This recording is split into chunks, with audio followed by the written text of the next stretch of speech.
Hello again, and welcome to PodcastDX, the show that brings you interviews with people just like you, whose lives were forever changed by a medical diagnosis. Speaking of which, we would like to interview you. Please email us at info@podcastdx.com, and we will send you an invite. I'm Lita. I'm Jean Marie, and Ron will not be joining us today. Today's episode is another deep dive. But instead of focusing on one diagnosis, we're looking at something that cuts across many conditions. We're going to talk about rehabilitation, and the title of the show is Rehabilitation Reimagined, Technology, Therapy, and Independence. We're going to be talking about how robotics, virtual reality, smart home tools, and my favorite, recreational therapy, are changing what rehab looks like and how they can help people live more independently. All right. Well, why don't we begin with when we say rehabilitation reimagined, what exactly are we talking about? Well, traditionally, rehab meant a lot of one-on-one sessions in a clinic, like physical therapy, occupational therapy, maybe even speech therapy. And you end up repeating exercises over and over to regain movement or speech or daily living skills. Now we're seeing a shift. Rehab still has that foundation, but it's being augmented by new tools, robotic exoskeletons, virtual reality systems, smart home technology, and more purposeful use of recreational therapy.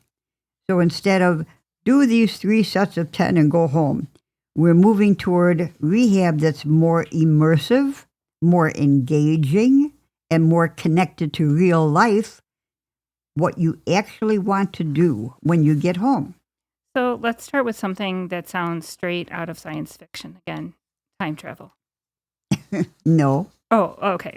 Robotic exoskeletons. What are they?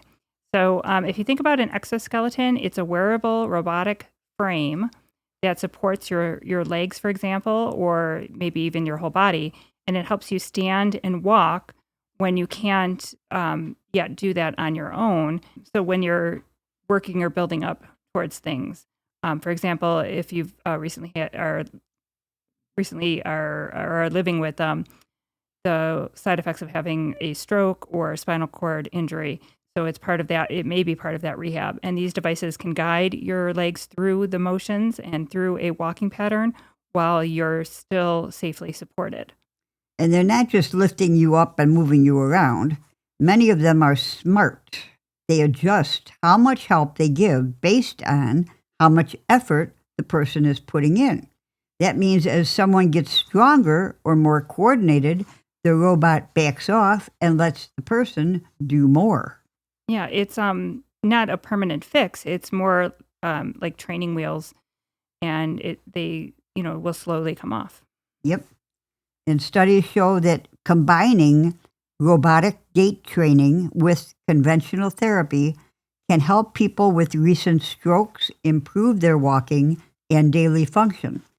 Typically, with a stroke, you lose the left or the right side, and the robotic gait training can augment for the side that you lost until you get the strength back. Mm-hmm. Plus, using an exoskeleton can allow people to start upright, weight-bearing walking earlier in rehab, which may support circulation, bone health, and confidence. Mm-hmm. From a recreational therapy standpoint, I love it when these tools are paired with meaningful activity. So instead of walk to the cone and back, it might be walk to the simulated front door or walk over to the virtual garden, tying the movement to real-world goals like going to the mailbox or strolling down the street with a family member. So as you were saying, the virtual garden. So let's move on to the next buzzword, virtual reality or VR. A lot of us picture video games and headsets, but how is VR actually being used as a part of rehabilitation? VR can create a simulated environment where a patient reaches, walks, balances, or practices tasks in a safe, controlled way. For example, someone that's recovering from a stroke might use a VR system to reach for virtual objects, step over obstacles, or practice balance tasks while the system tracks their movements and gives immediate feedback. And this can provide motivation. Doing the same exercises over and over again in the same area, that can, kind of be boring. But doing exercises or activities when they are incorporated into like a game type modality, for example, like popping virtual balloons or catching butterflies, you still might be replicating the exercises, the stretches, the movements, but they might feel more like play, and you might be able to sustain them for longer. Right. And the research suggests that VR-based robotic or sensor-based training can improve motor function, activities of daily living, and even quality of life in some groups, like people with lower limb weakness after a stroke. From a recreational therapy lens, VR lets us connect therapy with what gives someone joy or meaning in their life. If a person used to love hiking, but they cannot safely hike outside yet, VR might let them walk a trail while working on endurance and balance. So they've got the VR headset on. Mm-hmm. They're in the therapy department. So obviously there's no hills or birds or any, but the VR puts you in that virtual reality setting, and it causes an emotional connection that can boost engagement and adherence to the exercise. And that can be a big deal. If you enjoy the process even a little, then you're more likely to stick with it, and then that can help to rewire the brain and rebuild or relearn skills. Well, let's pivot from the clinic to the home. Okay. Rehab doesn't stop mm-hmm. when you're discharged. It just moves into real life. How does smart home technology fit into rehabilitation?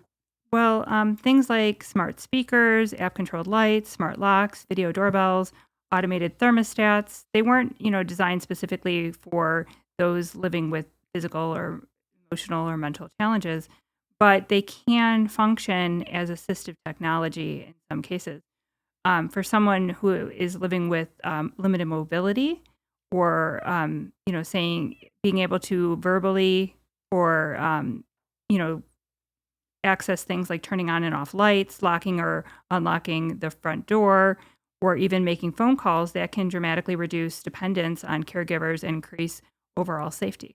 Right. Or even having lights come on at certain times of day and having lights in locations where they, might. Yeah, yes. or those motion activated lights. Right. So there's lots of things that smart home technology, those things can come into play. There's even, smart home technology where it monitors usage of like people opening and closing medicine cabinets and things of that nature, or even just detecting motion to make sure that someone is still moving. Okay. Well, there have been programs that help people with complex physical disabilities to set up smart home devices in a structured way, assessing their needs and installing the tech and training them to use it. Those programs have shown real gains in functional independence and satisfaction with daily life. And there are even things that, there are technologies that will shut off cooktops if smoke or fire are detected, just as, just in case that comes into play as well. So there are many different aspects in terms of what smart home things can do. And that lines up with what we hear from our listeners, that independence isn't always, I'm cured, I can do everything that I used to be able to do, or things are back to how things used to be. But it sometimes means that they can control, someone can control their own environment, or that I don't have to wait for someone to come in and adjust my bed or the blinds or the thermostat or the lights. that I can, do those things on my own. Right. Independence is a good thing, even if it's virtual or activated virtually. Well, yeah, smart home. Right. Although there's obviously a given cost to all of these things. Sure. That should be covered by insurance. Well, okay, but Okay. yeah. As recreational therapists, we look at participation. Can you do the things that matter to you? And smart tech can support that. It might mean that you can independently start your favorite music playlist. Alexa, play Paul Simon. Okay, now everyone's their home thing. That was my gimmick. Everybody's going to listen to Paul Simon. Alexa, turn on the TV for your team's game. Stop saying that. Or open the door when your friends arrive. Thank you for not saying it with that. Yes. All of which helps keep you socially connected and emotionally well. Of course, there are barriers, like you were saying, cost, setup, digital literacy, and sometimes needing caregiver support to get things running. But when the tech is matched to the person and they're trained, it can be a powerful piece of that rehab puzzle. Sure. We talked about robots, VR, smart home. There's also things, just having the ability to do your physical therapy or occupational therapy at home. Being able to connect with a provider remotely through, like your cell phone, tablet, or TV. That can be a really big, especially if you're living in a remote area or if you're constrained by weather or things of that nature. Being able to access that care even from your home can be rather empowering. Yeah, empowering. Well, I noticed that you didn't mention recreational therapy, but recreational therapy starts with this question. What gives your life meaning, joy, and a sense of identity? And then we use activity like games, adaptive sports, arts, community outings, even driving simulators to help people rebuild their physical, cognitive, social, and emotional skills in ways that actually connect to their goals. So instead of, just saying you need to improve your grip strength, you might be working more towards getting back to playing cards with your friends or being able to, bake or do something else. So you still are going to work on your grip strength, but you're going to work on it while shuffling cards, using adaptive kitchen tools, or playing games that require, for example, reach, strength, agility, mobility, endurance. Right. And recreational therapists often work with or next to physical and occupational because even though you're using, let's say, playing cards to get your mobility in your hands and wrists and fingers, they still might need a brace on their wrist or some type of a pain relieving cream on their hand just to get started. But the evidence shows that recreational therapy can improve motor skills, strength, coordination, problem solving, mood, and confidence, all of which contribute to somebody's ability to manage daily life and live more independently. So where do the new technologies fit into that? Well, they become mediums or, ways of getting to paths. Sure. A robotic exoskeleton isn't just a machine. It's a way to safely get someone back into walking so they can return to taking a walk in the park or dancing at a wedding. And VR isn't just a headset. It's a platform to simulate bowling, driving, grocery shopping, fishing, or traveling so that we can practice in a safe space before returning to the community. And smart home tech isn't just gadgets. It's the bridge that allows someone to live alone or with less caregiver time while staying safe and engaged.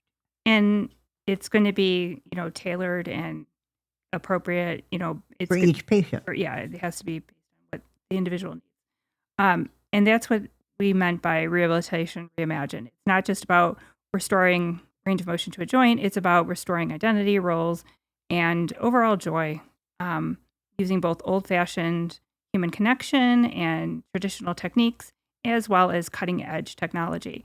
And let's give our listeners something practical to work with.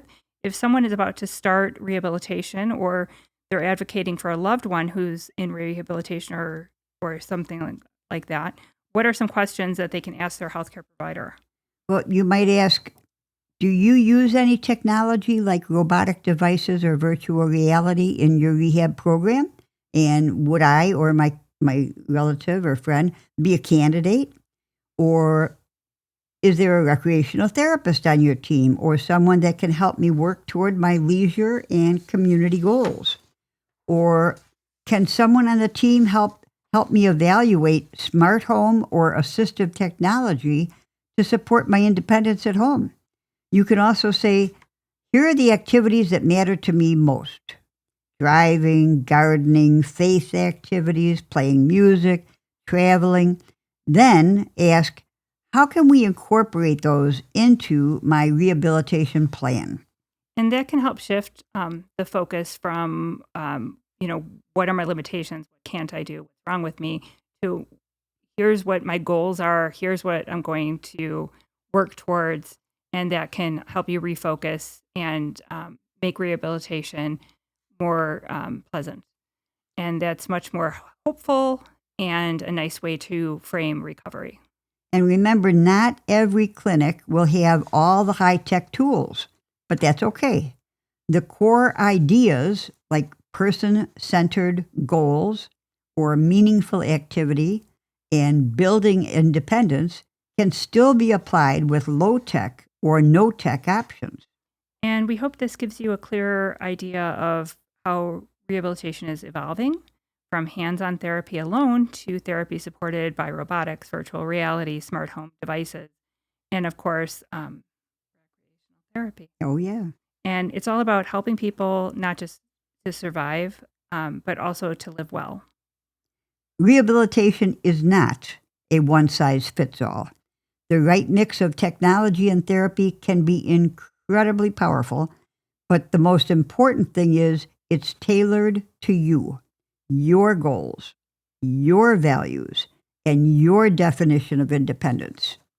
And sometimes technology could also mean that your providers are utilizing technology to share ideas and strategies and techniques amongst themselves to help improve the overall care that they're providing individuals. Thank you all for joining us for this conversation on rehabilitation, reimagined technology, therapy, and independence. This podcast is not intended to be a substitute for professional medical advice, diagnosis, or treatment. Always seek the advice of your physician or other qualified healthcare provider with any questions you may have regarding a medical condition or treatment and before undertaking a new healthcare regimen. Never disregard professional medical advice or delay in seeking it because of something you've heard on this podcast. Till next week.